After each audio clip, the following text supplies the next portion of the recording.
We'll now call to order the June 10th, 2024 Hayden Planning and Zoning Council meeting. Shannon, can you do roll call? Yes. Commissioner David Erickson, Here. Commissioner Joel Johnson, Here. Commissioner Brandon Bemis, Commissioner Keith Gibson, Here. Vice Chair Mary Howard, here, Commissioner Ben Prickett, and Chair Sean Taylor. Here. All right. Okay. Joey, want to lead us in the pledge? I pledge allegiance to the flag of the United States of America and to the republic for which it stands, one nation, under God, indivisible, with liberty and justice for all. Label. Okay. Do we have any conflicts of interest this evening? No. No? None? Okay. Consent calendar. All items on the consent calendar are action items. First will be the approval of the Planning and Zoning Commission meeting minutes from May 20th, 2024. I motion that we approve the meeting minutes from May 2024 as presented. I'll second. I heard Joel first. Okay, just because I'm closer. And all in favor? Do Aye. we have any opposed? No. Okay. Motion carried. Okay. At this point, we have a public hearing. Case PZE 23-0142, One Place Church Annexation.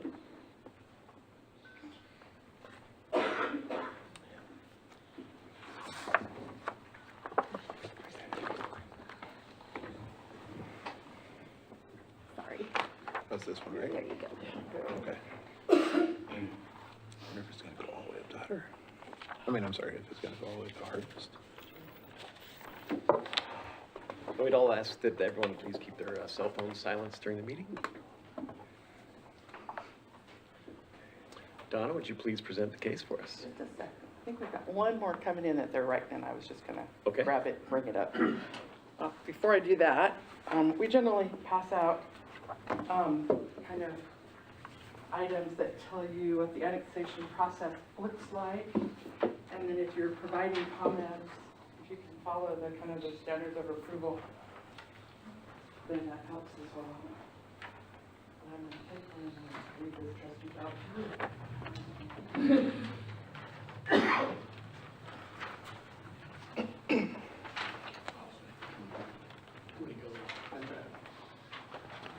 You're going? No. Does not want to speak. Does not want to speak. Does not want to speak. Tonight, we're here to review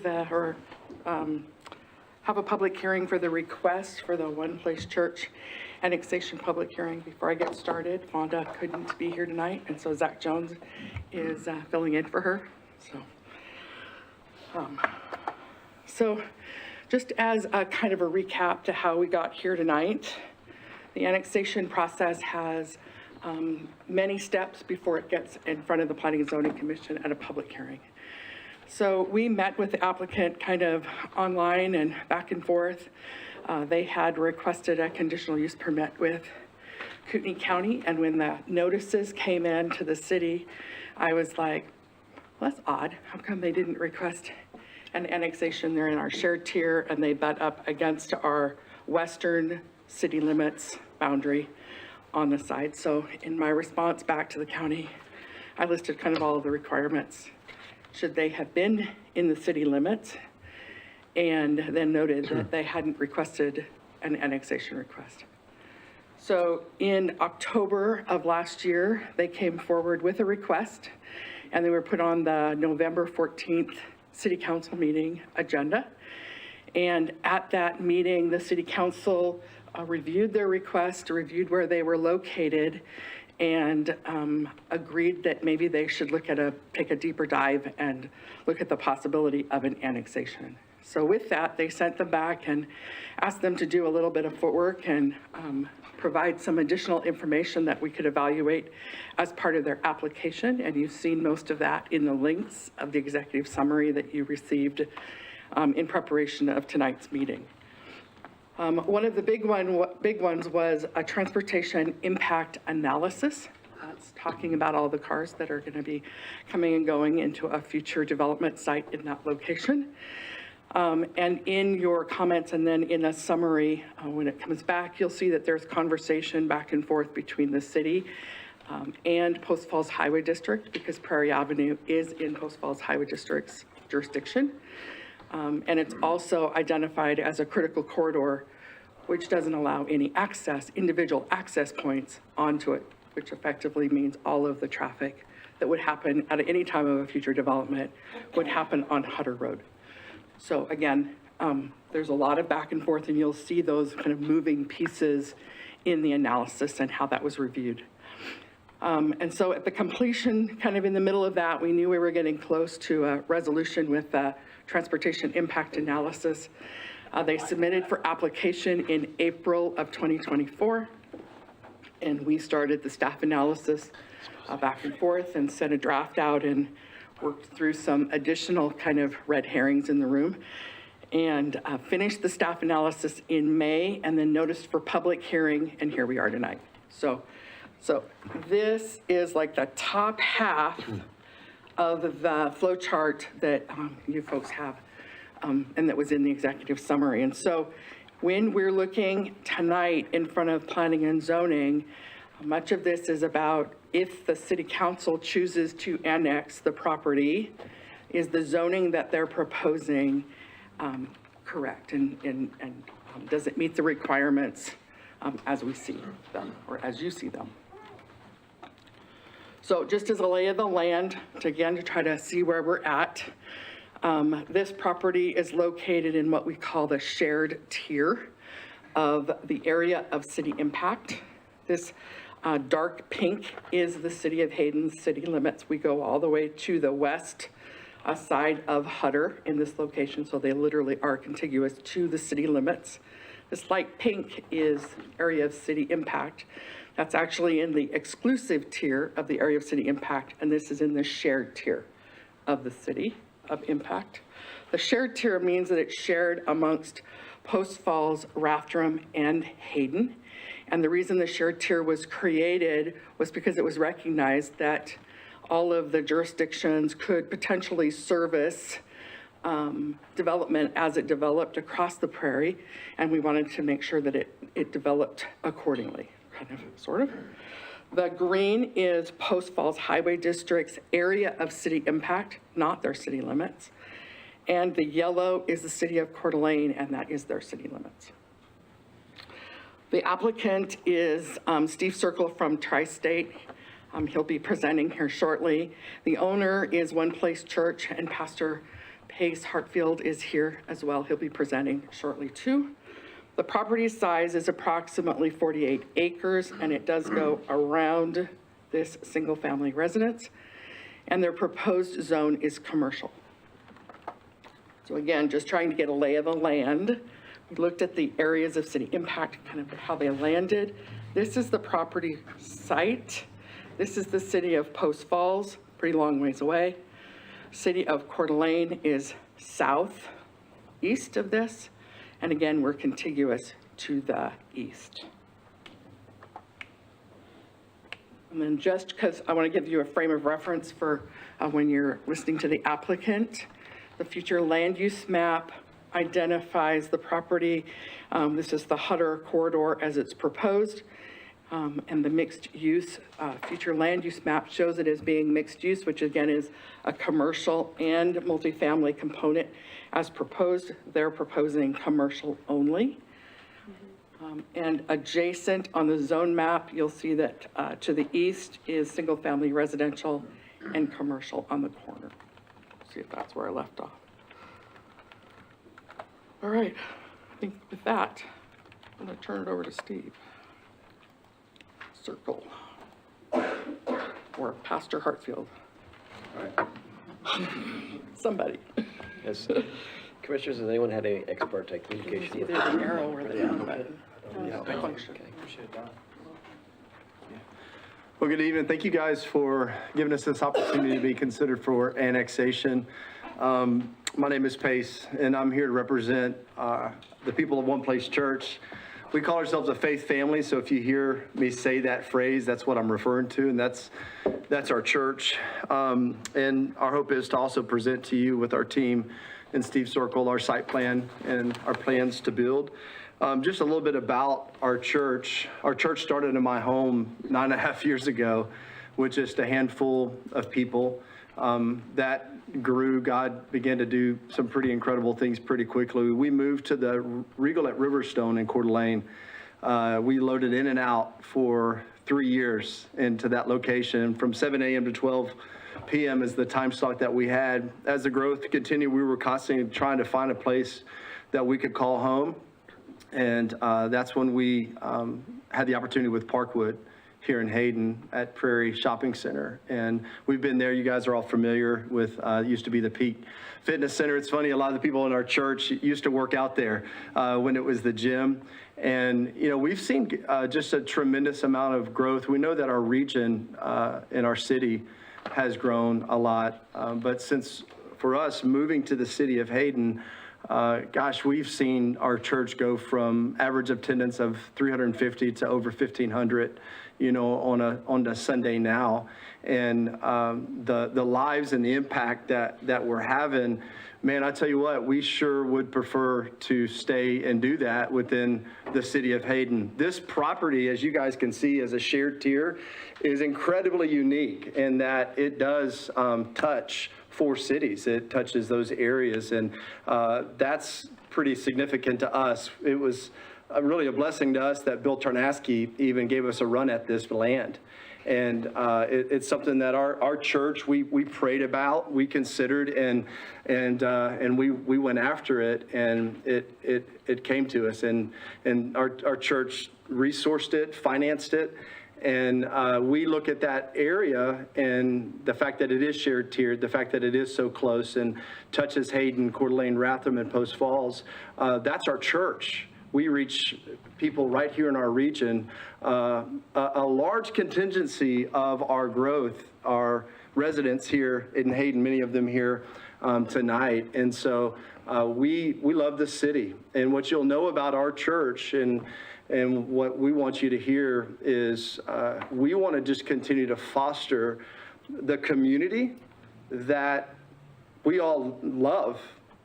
We want to continue to foster and even strengthen the community of why people love to live in the city of Hayden, why people love to live in this region. And our church, that's why we call ourselves a faith family. We've partnered and we will always partner with local schools, food banks, any kind of agency that helps people that are hurting and in need. The Open Arms Crisis Pregnancy Center, we partner with them right here in the city of Hayden.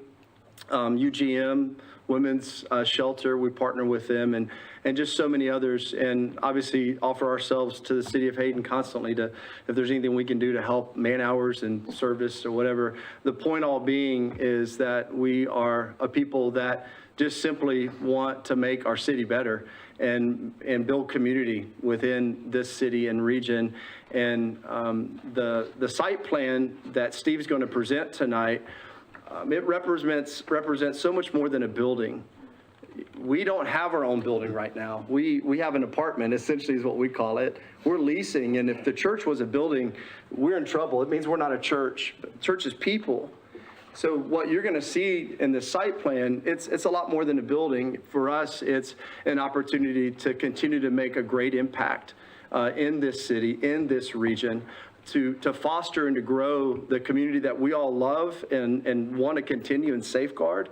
And so at this time, I'll just invite Steve, our engineer. He's going to present the site plan, and then any questions. I don't know if that's appropriate, but any questions afterwards will be. Unless they have something for you now. Yeah, any questions now or do it on the back end? We're good.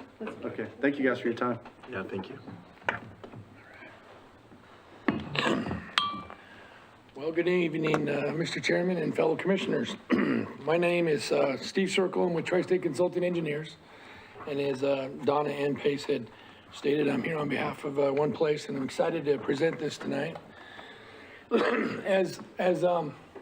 As Pace has stated very well, that currently right now the location for One Place is right here, Prairie Shopping Center.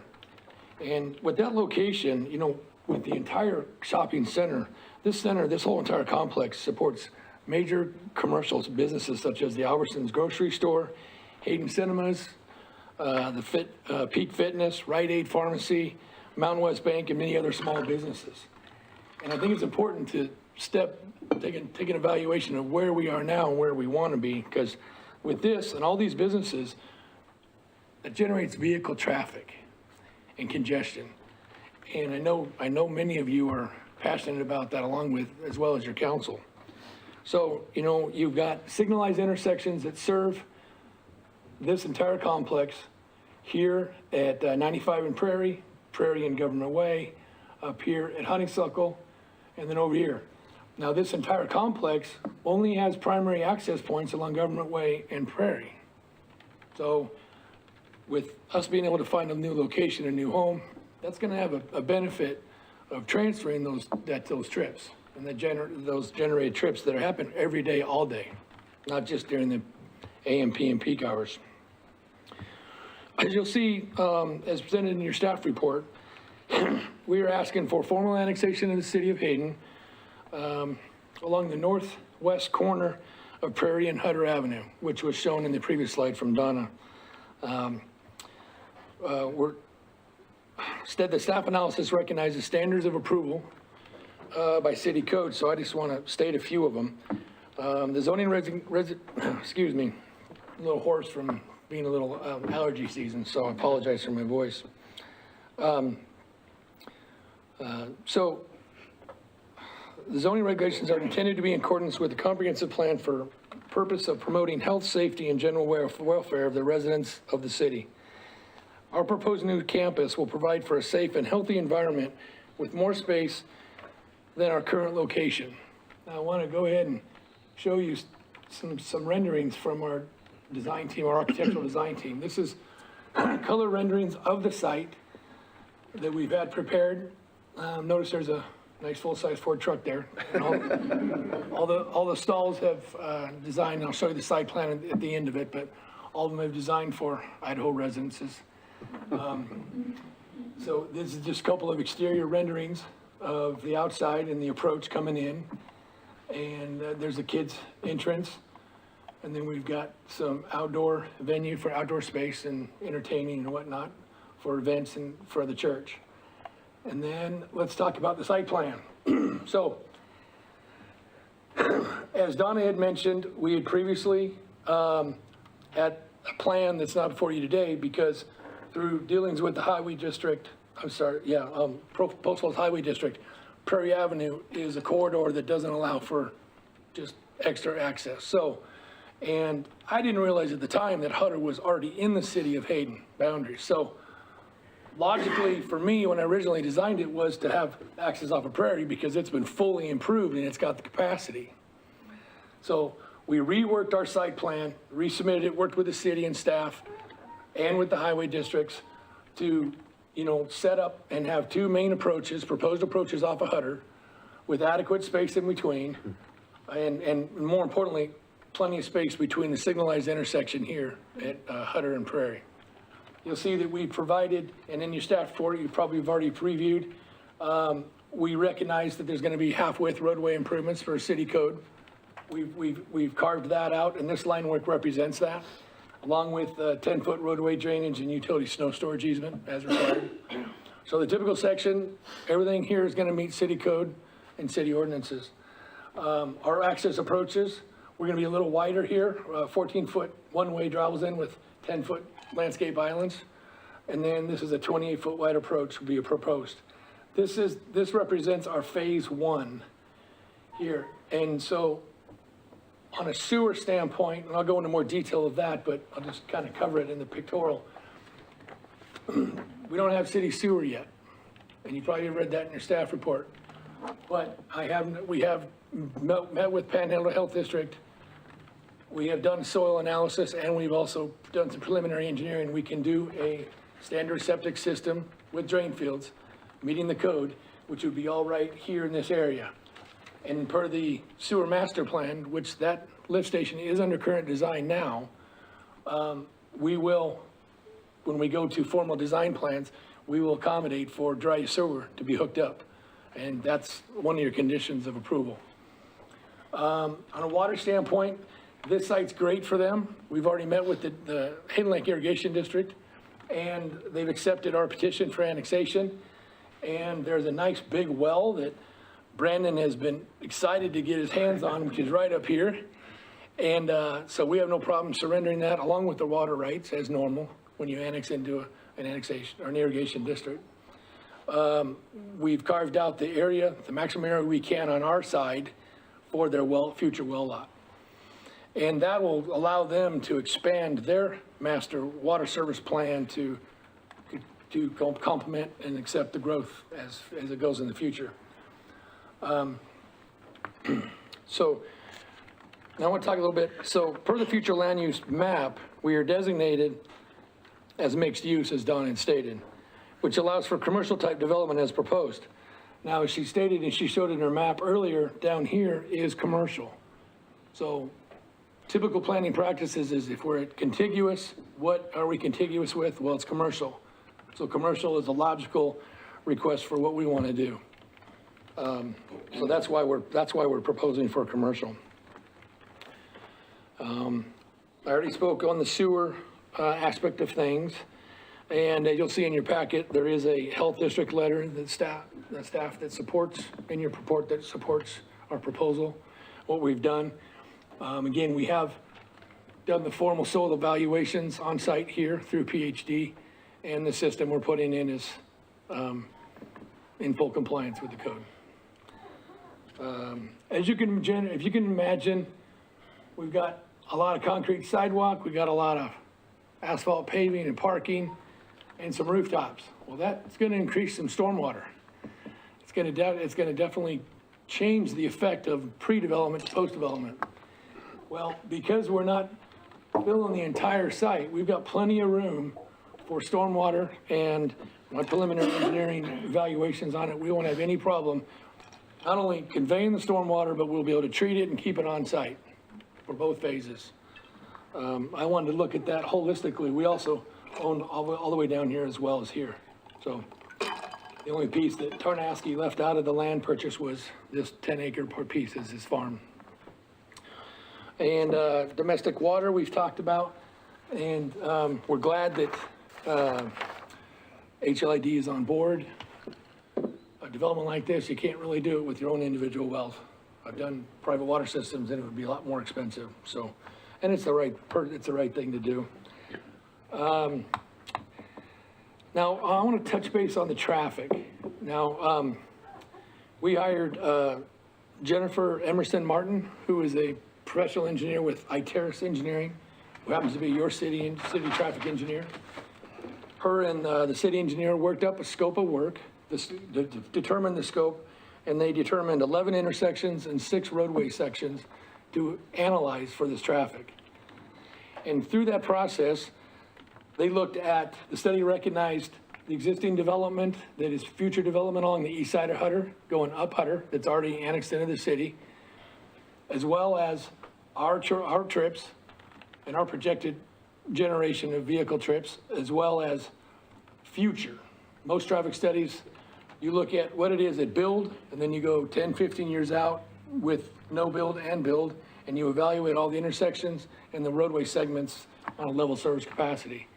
The result of that had really basically 2 improvement criteria. One is they want, by 2016 or 2026, which is our projected opening,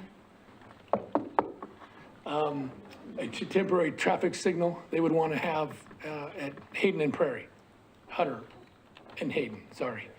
And then in 2045, prior to that, they would want a northbound left turn lane at Meyer and Prairie. We have no objections to that. So in review of the goals and policies in the staff report, it is apparent that our proposal complements a majority of them. But I want to take a minute to just cover a few.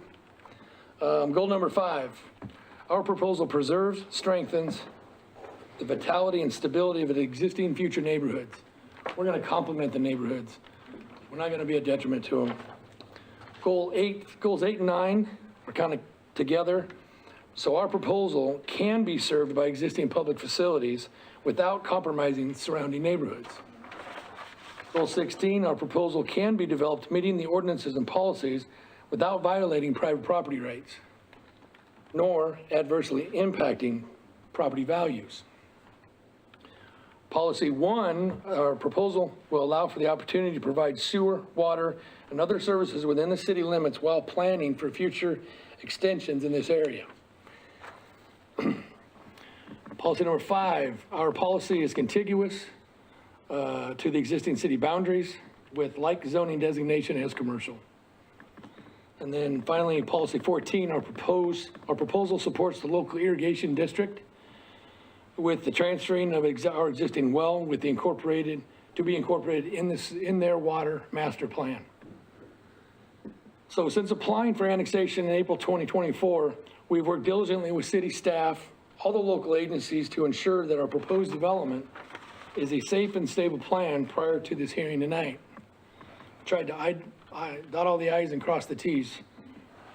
We have generated solutions for sewer on a temporary and permanent basis.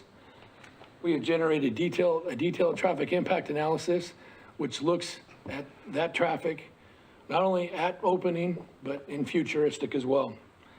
We've generated a solid plan for water for both fire and commercial uses, which again includes the transferring of an existing well and the water rights. This in turn will increase their capacity too for service. So in summary, One Place Church is and has been a Hayden Community Church. With your recommendation for approval this evening, we will be grateful to maintain our Hayden Community Church. So I stand for any questions.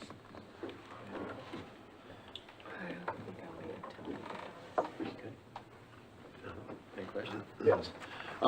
You've obviously already thought about the Hutter bypass and everything. Has that been taken into effect with the widening of that all the way through? Glad you brought that up, because this dash line right here represents, to the best of what we can trace on the KMPO maps, which another week, I think next week, we go to ATD for an unveiling of 6 or 7 possible new alignments, but yes. It may not be here. You can see that, yeah, that's why our church is back here and not right up along the road.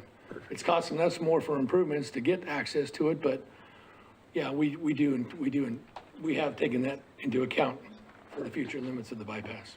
Okay. And then also with mixed use, wouldn't they be able to have, say, on-site living later on, like maybe down the road, if maybe pastor decided he wanted to be closer to save on gas money, or, you know?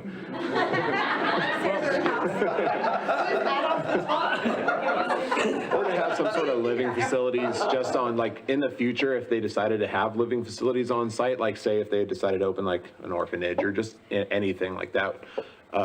Sure you want to stay with commercial and not stay with mixed use, or? That's a great question. I do know that now the pastor pedal bikes to work sometimes because he lives in Portland Place. So it's a pretty short commute for him. So, but even I think in our narrative and in the staff report, we have no desire to do any residential on this site. Okay. And I think we stand by that. Okay. You know, in the future, because you've got all of this land here, if the bypass doesn't, the alignment isn't selected, you know, we would reserve the right to do whatever it may support the church. Maybe it's a food bank, maybe it's a, you know, coffee shop. That always goes well, Yeah. coffee and church, so. On a Sunday morning? Yeah, so that's the only thing we probably would come forth with. Okay. Cool. Thanks for the question. Thank you. Anyone else? Keith, any questions? Don is up. Thank you.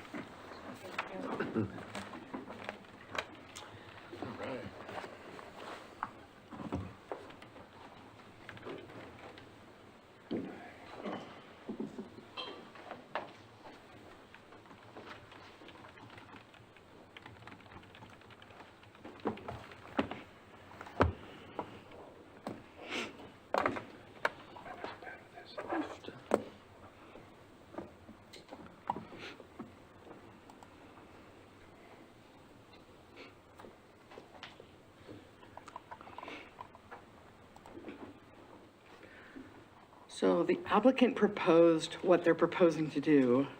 It's important to note that an annexation is an annexation of land and zoning. And if for some reason they can't build what they want to build and end up selling the property prior to the build, it can happen. So I talk about this with zoning map amendments and what have you. Your fundamental reason for making the request is because you have some idea of what you want to do with the land, but there are hiccups that can cause those to be different.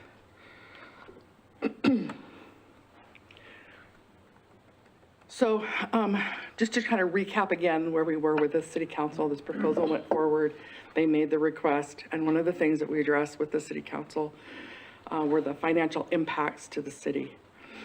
So on a annual basis, every year when it comes time to collect property taxes, churches don't pay property taxes, so there is no money coming in on an annual basis to the city.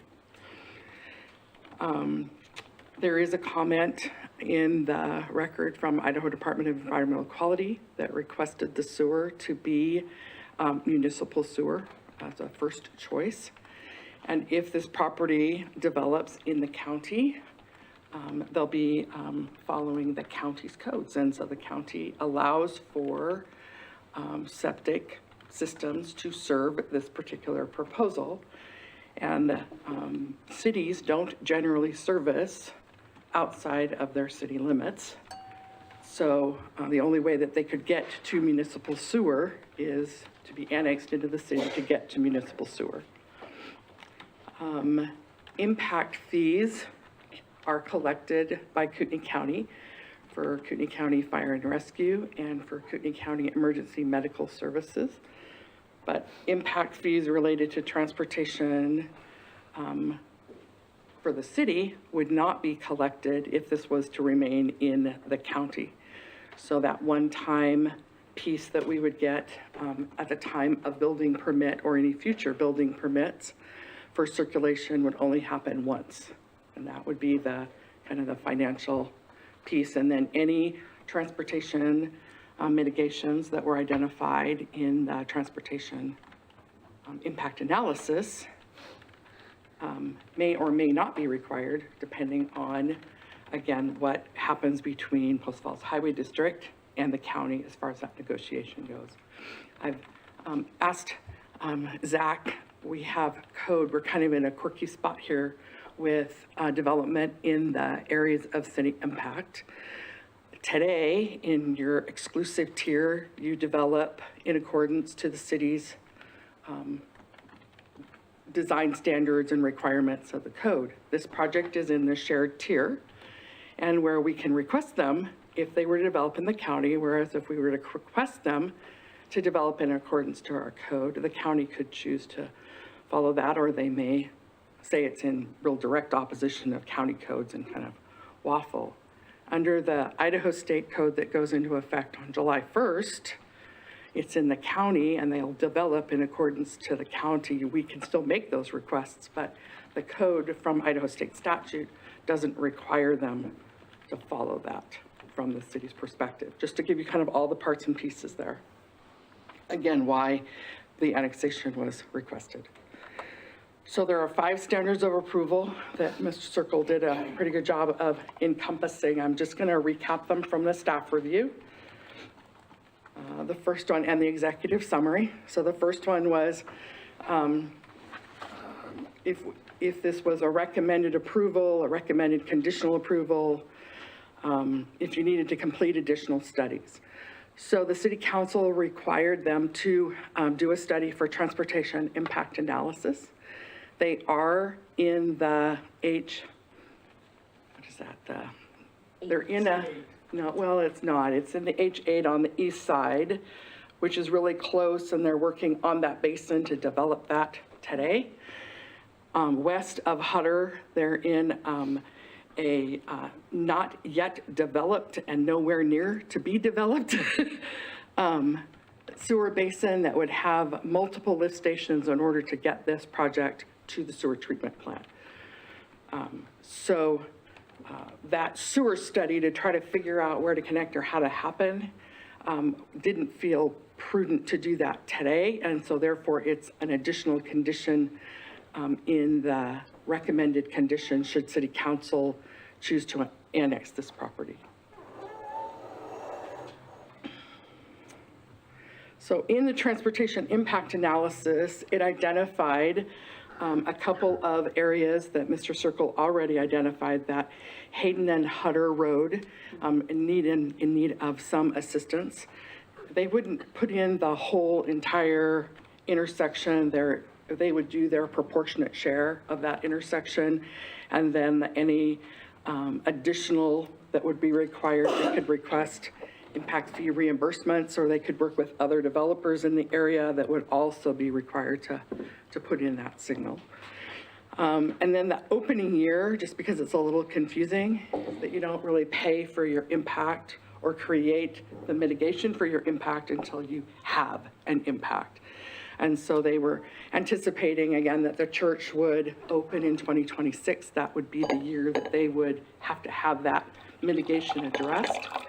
And then in the sewer model, you put in all of the trips over time where things kind of get triggered and where they get red flagged. And that's why the 2045 date is so far out there, is because that's when it tripped to the model that said, hey, something needs to happen to fix this.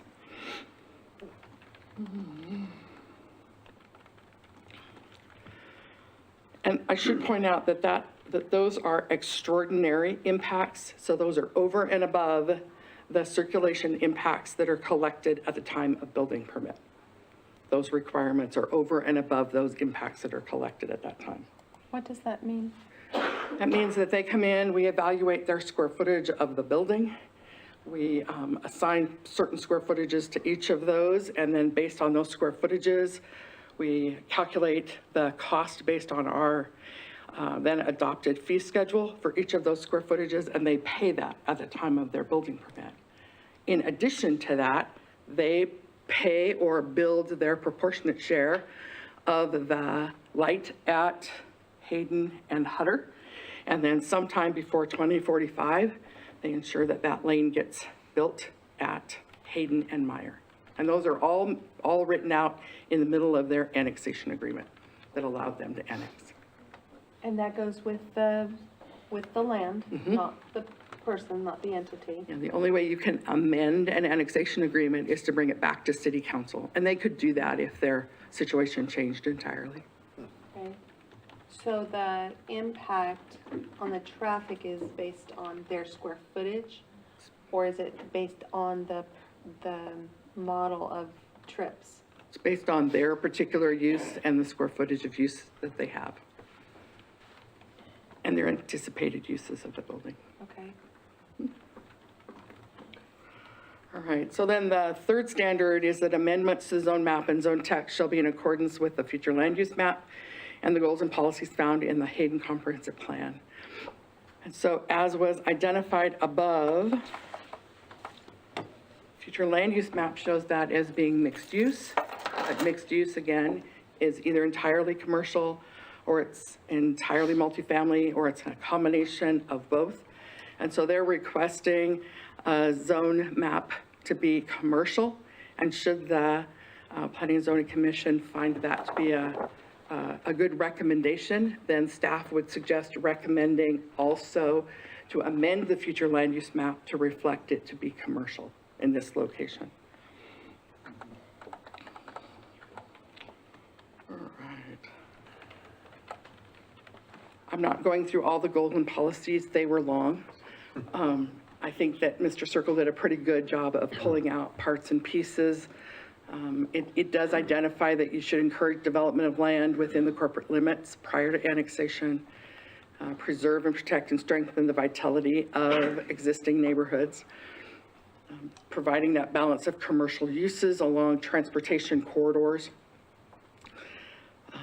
make sure that you're being serviced by existing public facilities and adequately site those public facilities. And they did identify the water well house on the north side of the property. There's also a wireless cellular tower on the north side as well on this property. coordinate the timely development of efficient and effective sound, sewer, and water and other utility infrastructure, and ensure those ordinances don't violate private property rights, and enhancing non-motorized connectivity, keeping in mind that we've got that, there is a frontage road planned along Hutter should the Hutter bypass go through, and it will have bike lanes associated to that. So there will be a non-motorized component on their east side. So if that's on the east side, is there nothing planned on that west side where they are? There are bike paths planned on both sides of Hutter, going Okay. north and south. Okay. Let's say Hutter goes in. And we're a little bit concerned about 750 cars going to one location at roughly the same time, and the impact that that has. So would the designers of Hutter then plan turn lane and that kind of stuff there to make sure that that is Hutter's a little safe- up in the air at the moment, so right now, if Well, you, even if the Hutter just the way bypass. it is. If Hutter bypass doesn't get built, Hutter is a 3-lane road section with 1 lane, both Okay. directions, and a center turn lane. So there is provision for that. Okay.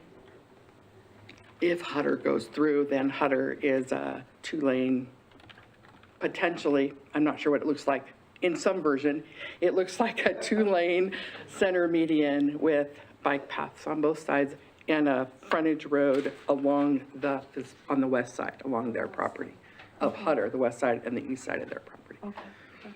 Now, I make no guarantees that's how Hutter is going to be built. Don't take that out of context, people. Entirely don't take that out of context. So then the policies kind of work through that same conversation about infrastructure, following the land use chapter of the comprehensive plan. They need to be contiguous to the city, encourage and supporting activities, both passive and active, to the citizens of Hayden and various populations, coordinate and support local water and irrigation districts, ensuring levels of public services. That's pretty much in a nutshell. The 4th standard of approval is that amendments to the zone map and zone text shall align with the zone district's purpose and intent. So the official Kootenai County zoning district map recognizes the subject property today as ag. The owner is proposing a commercial zoning designation, should it be annexed into the city of Hayden. In Kootenai County, the unincorporated area of Kootenai County, you've got rural, kind of that single family on larger lot sizes. The area to the east is within the city of Hayden is zoned commercial down there where, BMC is located, that vicinity. And the rest of it is single family R1. The area to the southeast within the city of Coeur d'Alene is zoned R3 residential. And the area directly south is zoned rural. We did a comparison in the staff analysis on page 3. Gave you the purpose, and on page 11 was the comparison. And if you notice, the commercial and the mixed-use commercial are almost exactly the same because those are kind of complementary to each other. And then the 5th standard identified the neighborhood context and whether or not this was within the neighborhood context of the surrounding properties. And of those folks that are there, we did not, of all of the notices and comments that we've received back, we didn't receive any in opposition to date. So 32 agencies were noticed. City of Rathdrum had no objections or comments regarding the proposal. The Panhandle Health District identified that any septic system would have to meet their rules, and the city wouldn't issue a building permit should this property be annexed without Panhandle Health District's approval of getting it done and what that would look like. The Hayden Area Regional Sewer Board responded with no objections and suggested a new type of manhole cover in their comments. The Kootenai County Community Development Department had no comments and no concerns.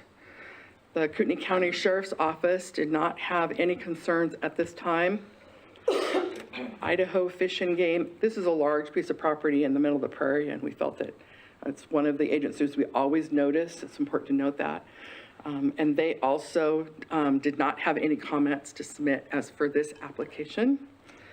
Kootenai County Fire and Rescue, so that's interesting. Almost everything that comes forward to the Planning and Zoning and the City Council, you hear me say Northern Lakes Fire Protection District. Everything west of Hutter is in Kootenai County Fire and Rescue, and everything south of Prairie before you get to the city of Coeur d'Alene is also in Kootenai County Fire and Rescue. So just as a matter of interest. And they didn't have any issues either. Post Falls Highway District, again, this was that conversation back and forth. We kept them in the conversation very early on. They responded with a letter identifying those concerns to Hayden and Hutter related to approaches on Hutter and Prairie for ingress and egress. The applicant and we sent back comments back to Ituris that were then addressed, that kind of back and forth a bit there. They provided additional comments, and the TIA was amended to address those comments that they had back for 2 and 3. And then they requested that there be some additional analysis that occurred on weekend trip traffic and special event traffic. And the City of Hayden City Code and the City of Hayden's Transportation Impact Analysis policies does not address those requests. That's not to say they're not valid requests, but it's not a request that the city felt that at this particular juncture made sense. So should this property be annexed or into the city, then we do have a condition that addresses that it should be addressed at that point in time. If this property remains in the county, Post Falls Highway District will most likely require it to be addressed. So I don't believe it's going away. We just didn't think that now was the appropriate time to finish that analysis request. Coeur d'Alene Airport responded with a request for an navigation easement on the entire parcel, which is pretty standard. And then the Idaho Department of Environmental Quality, they did request that the project site pursue municipal sewer rather than a septic system. This project site is located on the Rathdrum Prairie Aquifer, which is particularly sensitive to septic effluent. This is a quote from Idaho Department of Environmental Quality. And if a septic system is considered further, then the applicant must coordinate with Panhandle Health District to permit the system. And depending on the project flows, the system may also require DEQ review and approval. So again, that's a quote from them. So they would still have to jump through those hoops because at least on a temporary basis, they will be on septic. Correct.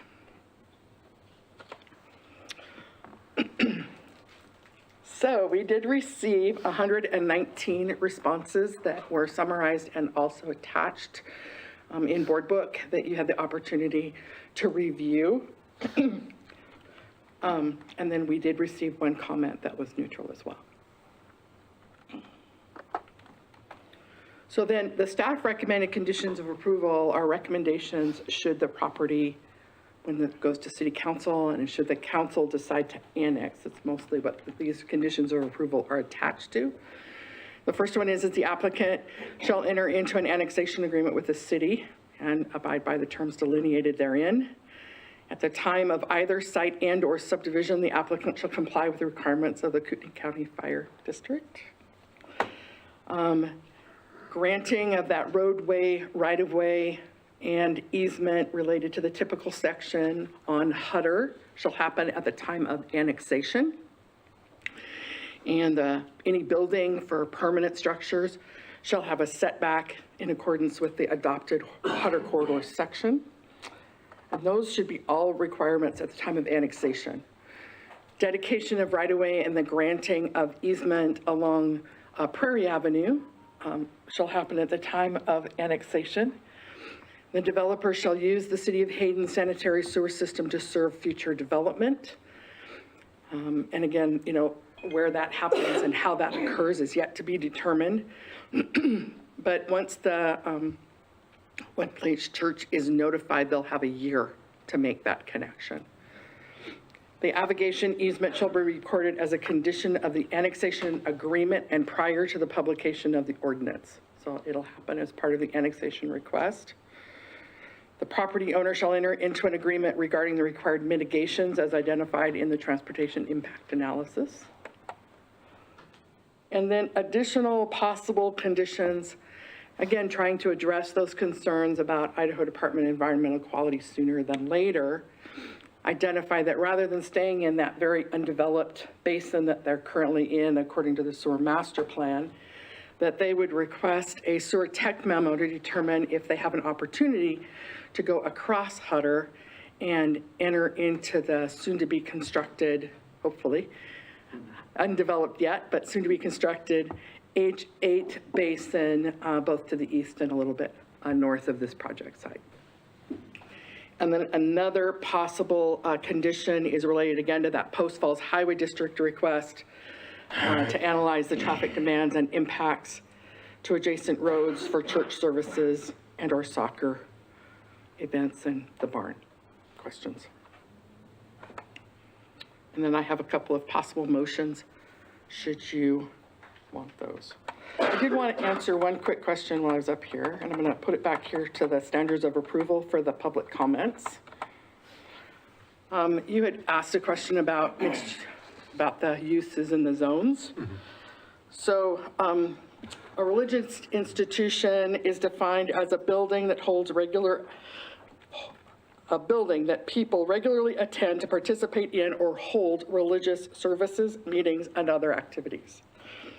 Uses related to and operated by a religious institution may include a rectory, a school, a thrift store, homeless shelter, or similar, and may be located on the same parcel or an adjacent parcel to the religious institution. So the church, in the first portion of that definition, those are allowed outright in the commercial zone. The uses related to and operated by, those are allowed by conditional use permit. Okay, Okay? perfect, thank you. And the same is true for mixed use, if it were to remain mixed use. Okay, thank you. I stand for questions. So I have a question about, if we annex this piece, is it, should we foresee that the long term would be that Hayden City would push to the west of Hutter? Potentially. Okay. Because I would hate to see it end and us just have this little notch. It feels very much like spot zoning when we were doing the rezoning. We have that down on Aqua, just south of Prairie, between 95 and Government, that tiny little square where the farmer's market is. We have that too. It's kind of funny having a little thing sticking out there. Let's see, I made some notes.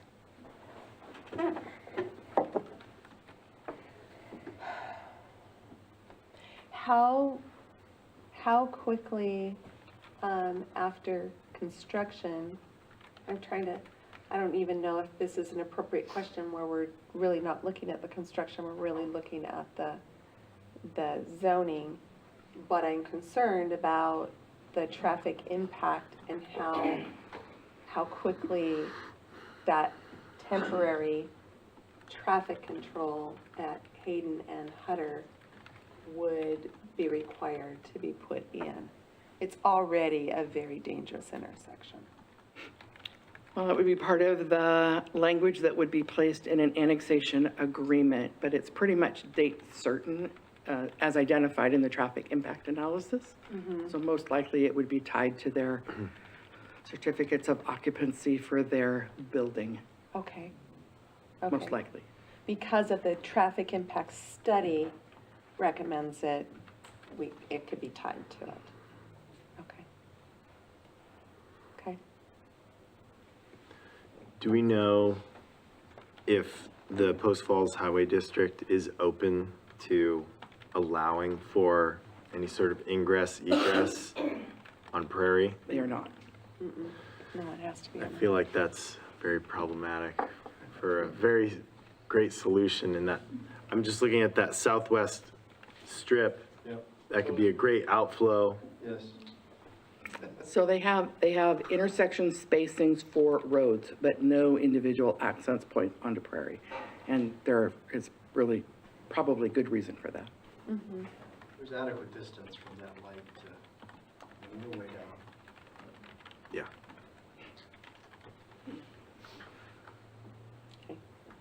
That one's out of our hands. Yeah.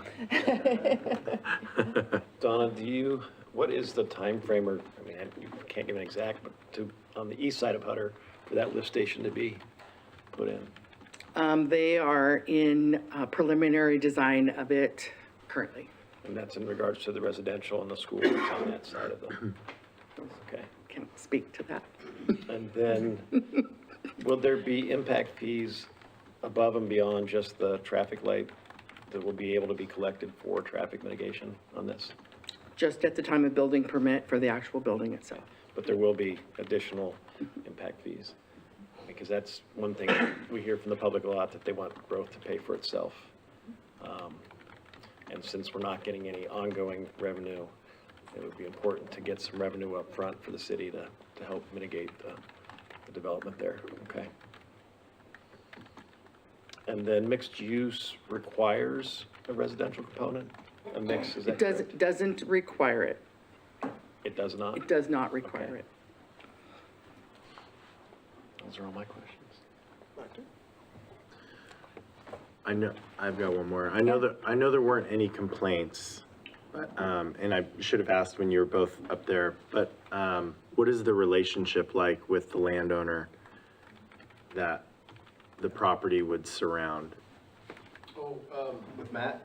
Yeah, It's a great relationship. it's a good one? Okay, Yeah. good. Yeah, Yeah, I mean, Bill Fanaski has leased to him for many years. In fact, we had first right of refuser of that property, with Matt in the process, and he was actually just able to recently acquire it, but we have a great relationship. Do okay. you have a first right of refusal with him? No, we do not yet. You're not, okay. We will. Yeah, But, yeah, so, I mean, he's had cattle on our land, and we have a good relationship. okay, good. He's not mad at us. He's not gonna put a bunch of billboards. I hope you know what a unicorn this is, that we have positive rather than the opposite. So is this the slide you'd like to have me leave up? Yes. Okay. At this point, we will open it up to public comment. Anyone who wants to offer comments regarding the subject case, please submit a completed form located on the table by the entrance doors. The forms must have your name, address, date, and whether you want to testify in support of, opposed to, or are neutral. Anyone planning to speak must do so at the podium so your remarks can be heard in the recording system. All questions and comments will be directed to the commission, not the applicant. The applicant will have the opportunity to answer questions and offer a rebuttal after all public testimony is completed. All speakers will need to state their name and address for the record before they begin speaking. I will call first those supporting the application, then those uncommitted, and finally, those opposed to the application. Please note that the commission is not here to answer questions. At this point, we'll open up the public hearing, or the public comments. First, we'll start with those in favor. Amy McCamley. She is speaking, and you wish to speak in favor? Yes. Hi, I'm Amy McCamley. I'm a resident here in Hayden, and it took my family and I a while to find a great church. Just, took us a while to search and find one, and then we went to one place, and from day one, fell in love with one place. A huge factor for us is we have a teenage daughter, and I don't know if you guys have teens trying to get them to church, but a lot of times it can be challenging. They have better things to do with their time at times, and with our daughter, like there's times when my husband and I are out of town and we're not attending church, and she just goes on her own, which says a lot about one place. And I hear that about multiple families with multiple children. And in this day and age, when we're struggling with what's happening with our youth, I think this has just been such an amazing, safe place for our children to be and have such a positive impact on them. Another just quick great example is she has a friend who wasn't going to church, family wasn't going to church, and we invited her a couple times, and she actually got baptized a couple of weeks ago. And again, like, they go on their own, without us, which is amazing. As parents, that's what we want. And then I run a homeschool learning center, and I invited a family to church with us, and grandma decided, for her, she felt she has a lot going on that she doesn't want to attend church, but the 3 little ones come to church with me, and I check them into the children's service, and I talked grandma into going to one of their evening events, and they're actually, all 3 little ones are getting baptized coming up in July. So it's a lot, to say what One Place has done. In the couple years that we've been there, we've seen the services grow, and it's incredible. And I know with your, there's many stories that people can share about the church and how great it is, right? Everybody finds their church and they share these great stories. And I'm going to encourage you, I know when you're looking at having to make these decisions, it's not about just like, okay, great, kids are getting baptized and families are enjoying going there and all that kind of stuff. You're having to look at the money that's going to affect the city, and you're having to look at the traffic that affects the city, and you're going to have other people to answer to, and I understand that. But when we stood up here in the beginning, we did a pledge of allegiance, and what did we say? We said, under God, right? One nation under God. And so I think when we're making these decisions, we have to remember that it's not always about the bottom dollar amount. It's not always about the traffic. Yes, we need to take those things into consideration, but we are one nation under God, and this is another way to serve God and to serve our community, and especially with One Place having the opportunity to be able to move out into the prairie, they are going to be able, we as a faith family, going to be able to service so many more families because we're going to be so centrally located. So I'm just really encouraging you to please, when you're looking at this and looking at the complications of all these things, of like, instead of like, this can't be done, how can it be done and how can we make it work? Because with God, all things are really possible. So thank you. Thank you. Quinn Shuck wishes to speak for. And Quinn, can you also give us your address? Yeah, my name is Quinn Shuck. It's 309 West La Crosse, Coeur d'Alene, Idaho, 83814. I've been a part of One Place Church for nearly 10 years since the beginning. And there's really not enough time to tell you the impact that One Place has had on me and my family. Nearly every blessing in my life, I can point back to our church. From our friends, to our community, to the leaders that I have in my life and the mentors. One Place Church has remained a consistent epicenter of faith, hope, and generosity in our community. From kids, when we support the schools in the area and also the foster care system, to teenagers in our support of the middle schools and high schools of our region, to Open Arms Pregnancy Center and the Women's Shelter, to support of law enforcement and first responders and hospitals. One Place Church is constantly giving back to the people who serve our region and make our region great. This annexation will just be one more step forward towards expanding that support. It's my belief that growth in and of itself is not inherently bad. This church will not cause growth in our region, but it will support the health of the growth in our region. Growth in and of itself can become bad if the growth is remained unsupported. This building will give people a place to find life, community, and purpose, to keep our region family focused, and to keep the principles that already make our region such an incredible place to be. And I don't know what you think about when you think about church or when you think about One Place Church. One Place Church is not Pace Hartfield, and it's not the staff. It is hundreds and hundreds of families who have found new life in Jesus, hundreds of marriages that have been saved, addicts that have been freed because of what Jesus is doing through One Place Church. Thank you. Thank you. We have no neutral comments. We do have one against, I believe. Rosanna Lewis? Went through all 4 yet? Yes, we did. Yes. Yeah, and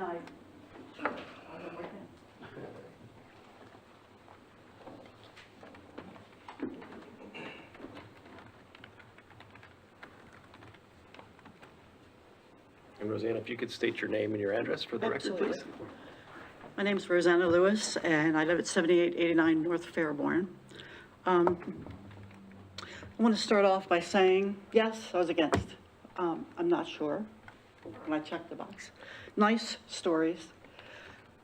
And I say that because I was on planning and zoning for a number of years in another state, commission, chair, so I understand. Thank you all. It's a heck of a job. I think I'm going to start off by just saying this. This is the biggest concern that I have, and talking to others who are not here, obviously, is the traffic. When you're looking at 1,500 or more cars, it's not just on Sunday. It's going to be all year. And look at the other end of Prairie. My gosh, it is blowing up. I don't know what else I can say to that. If you live here in the area, you know it. And so this is in addition to what's already going on. Also the aquifer, which has come up in a number of conversations I've had with people, it is a concern with all the development, all the places that are being built. Like I said, great stories, and I go to a different church. But I can tell you, it is going to impact people living in the area. In that residential area along Prairie. Absolutely. There's no getting around it. Who paid for the traffic study? Being again on planning and zoning, I always ask that question. Was it the developer who may have hired somebody? It's great. They hired somebody from City of Hayden. I would hope it was an independent study. I have had my history. Things don't always appear to be done with an unbiased, in an unbiased way. And I'm not saying that was the case here. However, an independent study is always worthwhile, apart from the developer, the builder, and so on. And that's the point I want to make. So I'm just putting my opinion out there. And please, you all don't live in that area, it's not going to affect you. It will affect many, many, many more. So I just want to make that point. Thank you all for your time. Thank you. Thank you. Would you care to offer a rebuttal? Yep.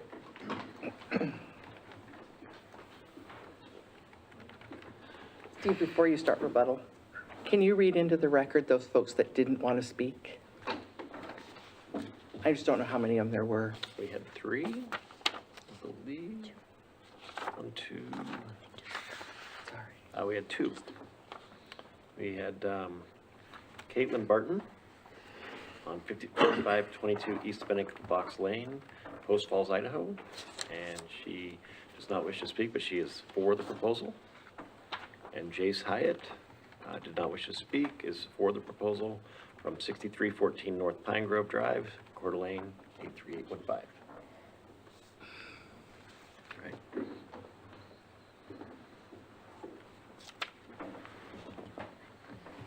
Okay. Thank you for the opportunity to rebut. I've got some, I want to expand on the traffic. I'm thankful that Mrs. Lewis was here to speak her concerns. And I want to certify on the record that the TIA, the study was prepared by an independent traffic engineer that was paid by the city through the applicant. So there was no way this is a biased traffic study. Prairie Avenue has been improved to 4 lanes. It's 2 west, 2 east, and a center left turn lane. And as a traffic engineer myself, it's quite a bit of capacity in that road. Commissioner Erickson, you had mentioned about, boy, it'd be great to have that access off of there. We couldn't agree more.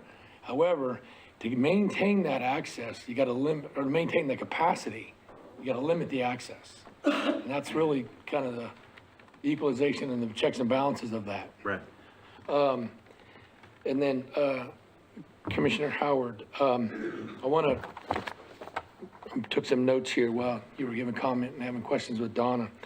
So in the staff report, the city of Hayden recognizes Hutter to be a roadway section of Class C1. And that is a 3-lane roadway with 1 lane both sides with a center left turn lane, 10-foot asphalt pathway on the east side, 5-foot walkway on the west side, curb gutter sidewalk.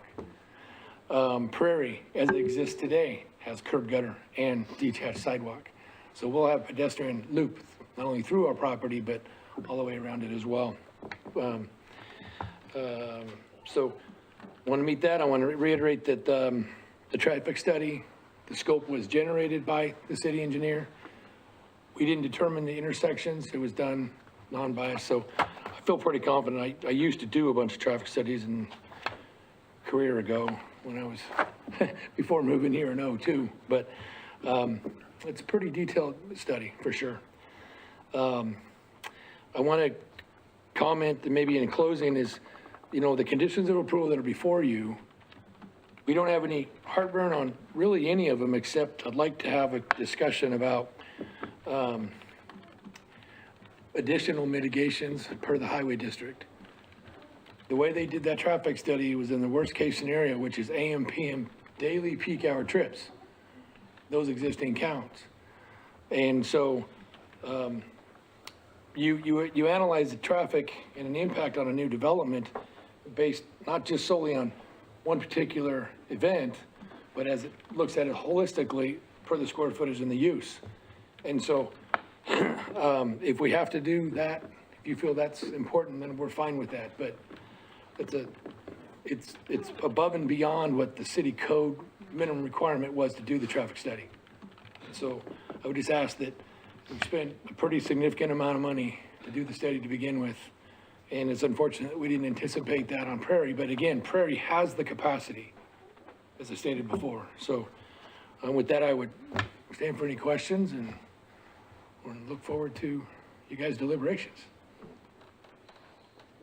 I think where we're really looking at the zoning tonight, there will be other opportunities for us to discuss other aspects of it. Because, it's like, again, it goes with the property, not the user. So we have to look at all scenarios. Yep. On what that traffic impact could be. So, Yep. Thank you. thank you.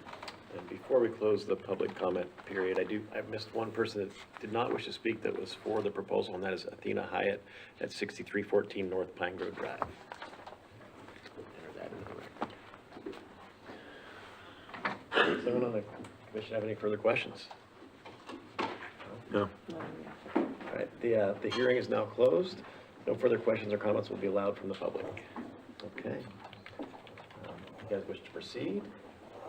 Yes, Would you like to schedule deliberations for another day, or how would you like to do this? I'd like to do this now. Okay. Yeah. Okay, well, let's proceed.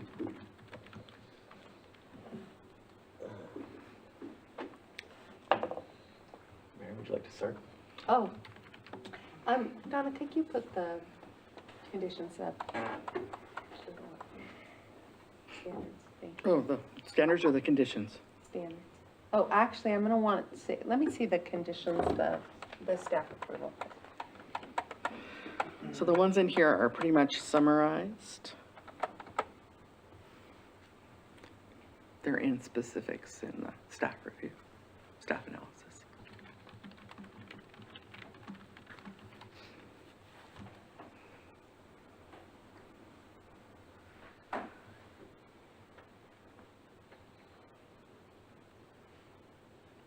Okay.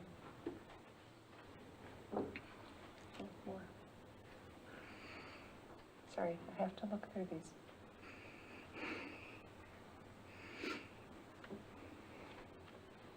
Okay. Next. Just trying to figure out, shifting it or not shifting it. Should turn it at the same time as you were reading. Okay.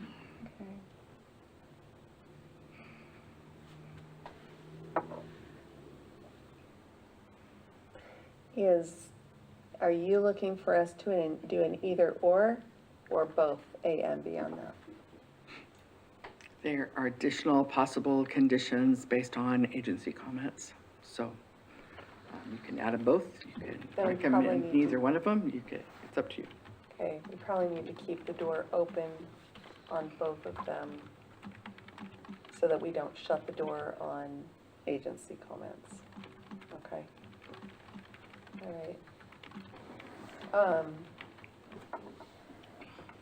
I think that the request for commercial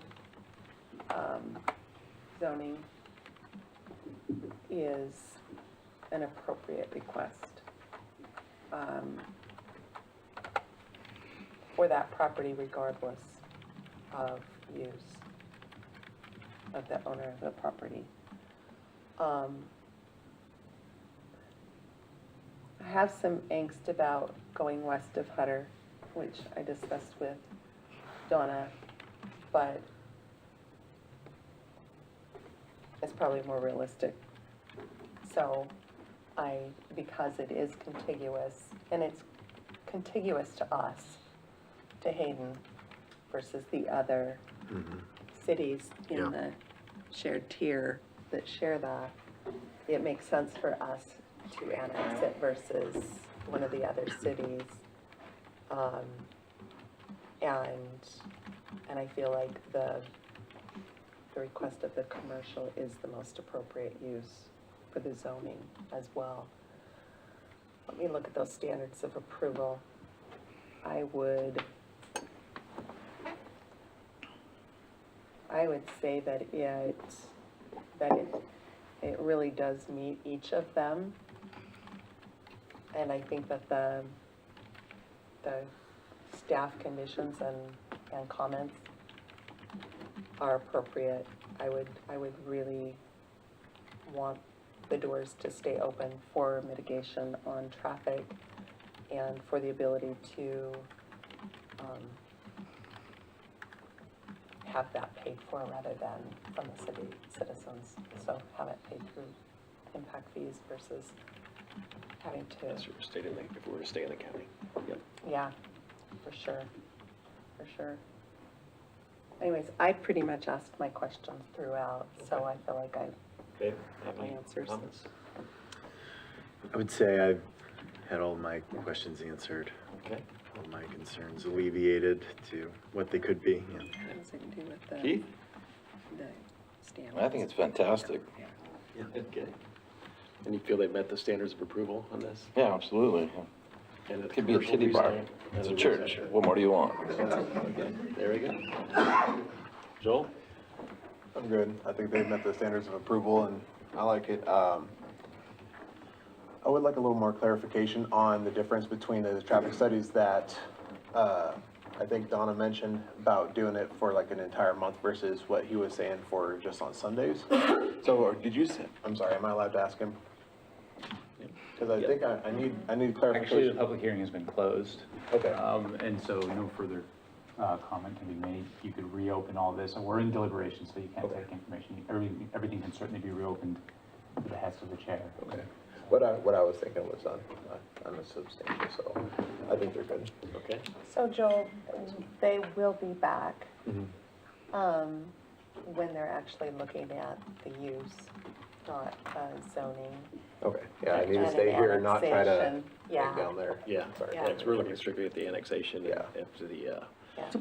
end of the zone, because it is, Yes. So they're a not little bit of coming zone. back to here. So Okay. if you have a public hearing for the zone that they're requesting, and should they be annexed by city council, they'll have an annexation agreement, and we'll have an annexation ordinance that establishes the zone.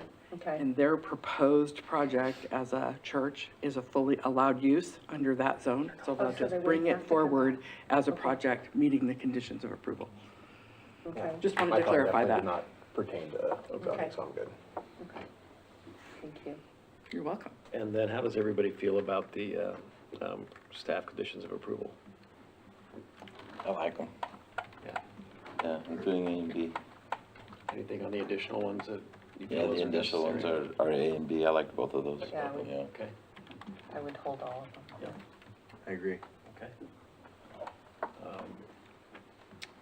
There we go. Would anybody care to make a A motion? motion to approve?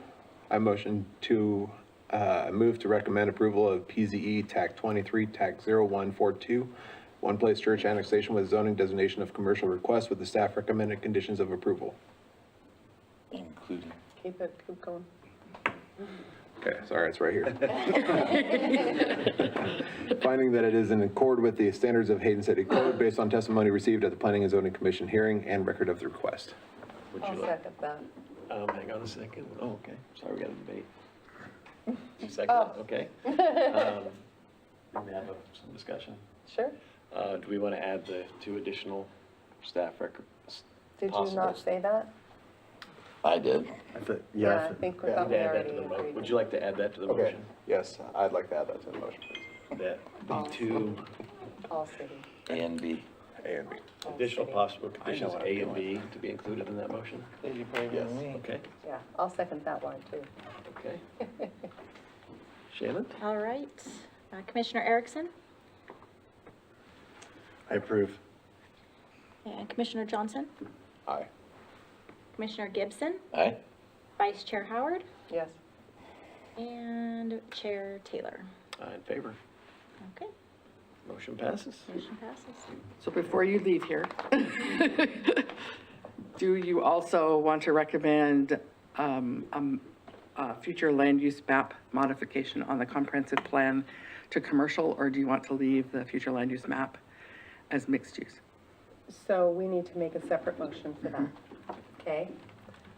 And would I use the same General numbers? verbiage, yeah. Okay. Yeah. So I'll move that we recommend approval of the PZE 230142 change in the future land use map from multi-use. Mixed use. Mixed use, to commercial. Need more than that? Okay, I'll second. okay. Have a motion. Commissioner Erickson, Aye. Commissioner Johnson, Aye. Commissioner Gibson, Aye. Vice Chair Howard, Yes. Chair Taylor. Aye. Motion passes. Okay. At this point, we're going to move on to the regular, the rest of the commission's business, but you're all free to leave if you'd like. Or you can hang out because you're so interesting, right? It's really fun. Thank you. Thank you for your time. Of course. Thank you for your time.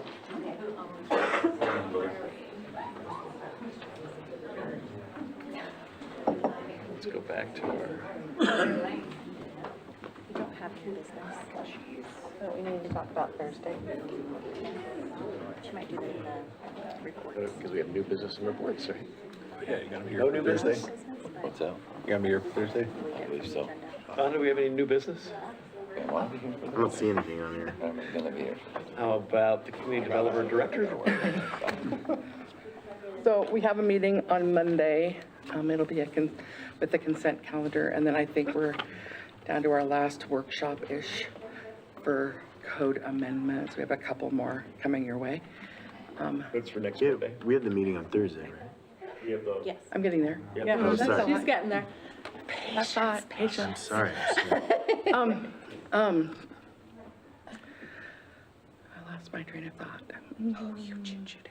Anyway, I need you guys to go back and think about our wetland. I'm going to send you the PowerPoint so you guys can think about it between now and Monday, and then give us some direction on how you would like to see that, if you want it to go forward or want us to make changes or propose changes. And then we have a couple of other quirky code sections we'll have you take a look at. When the public hearing comes before planning and zoning, you'll be looking at a subset of those code amendments, because not all of them require a public hearing with planning and zoning. We've kind of brought them in workshop to afford the public and others the opportunity to kind of see what we're looking at for code amendments as a way to do that and kind of keep them moving streamlined. But the public hearing will be a bit piecemeal. So you guys will have one public hearing over code amendments that will have to be both to you and to city council. And then city council will have a code amendment public hearing that will encompass the ones that just have to go to council and the ones that came to you as well. So I just wanted to clarify that a bit. as an example of the ones that don't have to come to planning and zoning, tomorrow at the city council meeting, we have a public hearing on an amendment to Title IX, Chapter 3, that would add, if approved, will allow, add Kootenai County Fire to the fire and EMS impact fee code because they weren't there previously. So that is a example of a code amendment that doesn't have to come before planning and zoning, it just has to go to city council. So it's ones like that that And then we're doing the are code, we're parts and simply pieces. recommending. Pardon me? Are we, is it the same where we're here are the changes we recommend, but they don't have to? Correct. So the ones that come to you, you're recommending, and then the ones that, yeah. So I just wanted to clarify that. We're not quasi judicial at that point, right? Is that correct? That's legislative, yeah, Okay. definitely.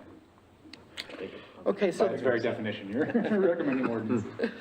So then on Thursday, from 4 to 7, we'll be in this room. We're going to have probably some snack use for you guys because it's kind of right through the dinner hour, which is a little crazy. We haven't really You thought said about 4 to that. 7? 4 to 7, yeah, 4 to 7. I have potentially 2 folks that may or may not be able to make it from the commission, but we're working through some scheduling, and that's fine, I get that. We'll have 3 boards up, 4 boards, 3 boards up, right? Oh, we're gonna have 2 boards up, okay, so 2 boards, and 1 that'll be on the wall, I think. Anyway, so if you haven't had a chance, go out and look at the website. It has, Mayor Davis has an intro, it's really pretty short. And then it has a comment block below it so that people can add comments about the vision, the goals, and the policies on the website. That's currently there, and it's been out there. We've had flyers out, and Super One bag's got stuff. There's like 2,000 of those that went out to each family, not each bag. It was in the paper last week. It's going to be back in the paper on Wednesday. There's a little ad there. It's been on our, was posted on our utility billings to look for more information, and it went out in a newsletter. So I'm not sure what else we can do to help people remember that we're here. But what we're going to have up is a vision statement. In the opening from the mayor, he says we're going to look at our vision statements. We have the old one and the new one. They'll both be up on the same something. I don't know if it's going to be on a trifold or on the wall. And then we'll have the proposed goals on one board that's on a stand-up thingy. easel?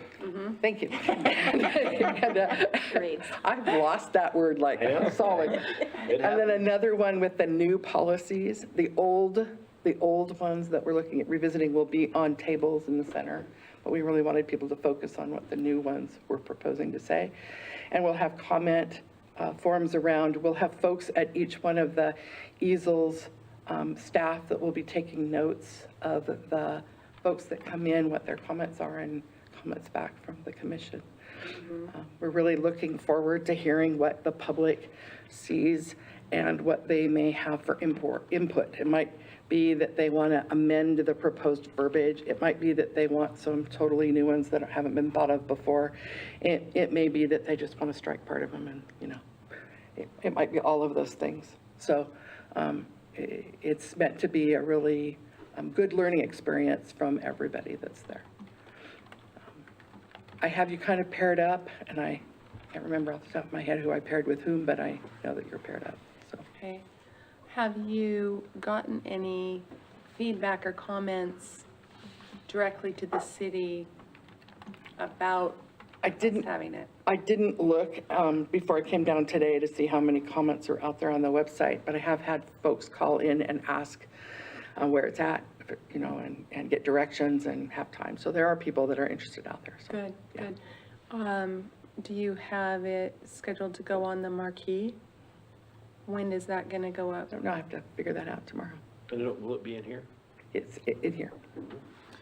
Would it be possible for us to know which Yeah, assignment we'll have? yeah, I'll send those out tomorrow. Great. Okay. Okay. Yeah, Great. Oh, we're so excited. be awesome. It's going to be so good. That was that or go to a cattle auction, so. All right, any other questions for me? Oh, good job. That was kind of our first big public hearing in a while. Yeah. It's kind of nice. I have a question not pertaining to anything we talked about tonight, but one that is, I think, appropriate for now. We keep hearing in our roundtables and whatever, that we're running low on sewer hookups. There was like 700 left or something like that, is the number that keeps getting thrown out. Matt throws that out, yeah. And so, people have asked me, about the housing subdivision at the end of Government Way on Lancaster, and, if that includes those, or if those haven't been counted in there. Do we know? So you're talking kind of apples and oranges and a little bit of grapes in there, so. And I got some figs I want to throw in. So too, the city of wine. Hayden's collection systems and lift stations are being built according to the sewer master plan and don't really have a capacity concern, generally speaking, throughout the city. So I always caution folks when they say we, who are they talking about? So we, the city, don't really have, generally speaking, an issue with capacity.